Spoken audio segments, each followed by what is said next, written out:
म्हणजे तुझ्या आईनं बांगड्या गहाण ठेवून जेवढे सगळे पैसे आणले होते ते सगळे तू त्या एजंटला देऊन टाकलेस.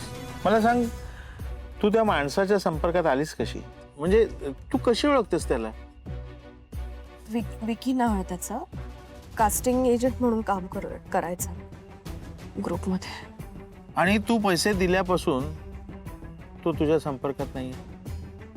हो, म्हणजे मी त्याला कॉल करायचा प्रयत्न केला पण बहुतेक त्यांनी मला ब्लॉक केलंय. ठीक आहे, ठीक आहे. मला एक सांग, तू त्याच्या संपर्कात कशी आलीस? म्हणजे त्याचा कोणी मित्र वगैरे, त्याचा काही पत्ता, नाव गाव काही आहे? नाही डॅडा, म्हणजे गाव नाही माहितीये मला त्याचं.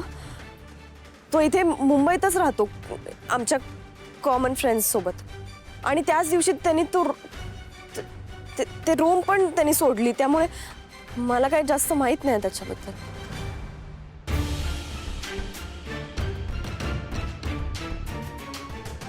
म्हणजे त्याला शोधणंही आता मुश्किल आहे, नाही का? आपल्याला काहीच माहित नाही, नाव गाव पत्ता काही नाही आपल्याकडे. बरं मला एक सांग, त्यानं तुझ्याकडनं पैसे घेतले त्याबद्दल तुला काही पावती वगैरे दिली? असं काही नसतं डॅडा आमच्यात. बरं, काही पोलीस कंप्लेंट वगैरे केली होती? अर्थात तू आपणहून त्याला एवढे पैसे दिलेस आणि याही गोष्टीला बराच काळ उलटून गेलाय, म्हणजे तू सापडणं तर मुश्किल आहे. असं कसं ग?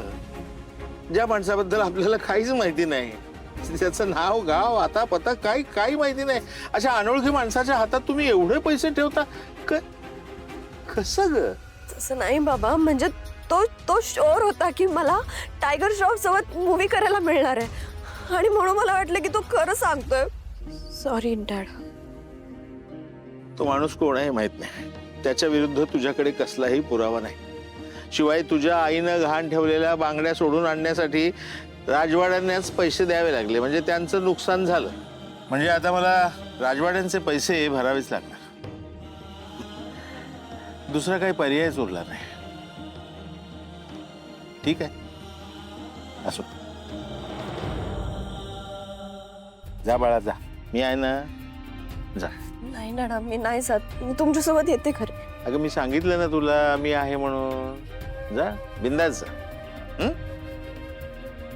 जा.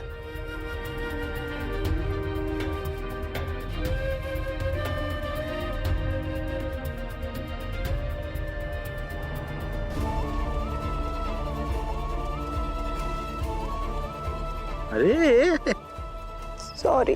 ए पिल्ल्या, रडायचं नाही बाळा, नाही रडायचं नाही. जा तू बिंदास जा, तुझं आयुष्य हवं तसं जग, पण सांभाळून.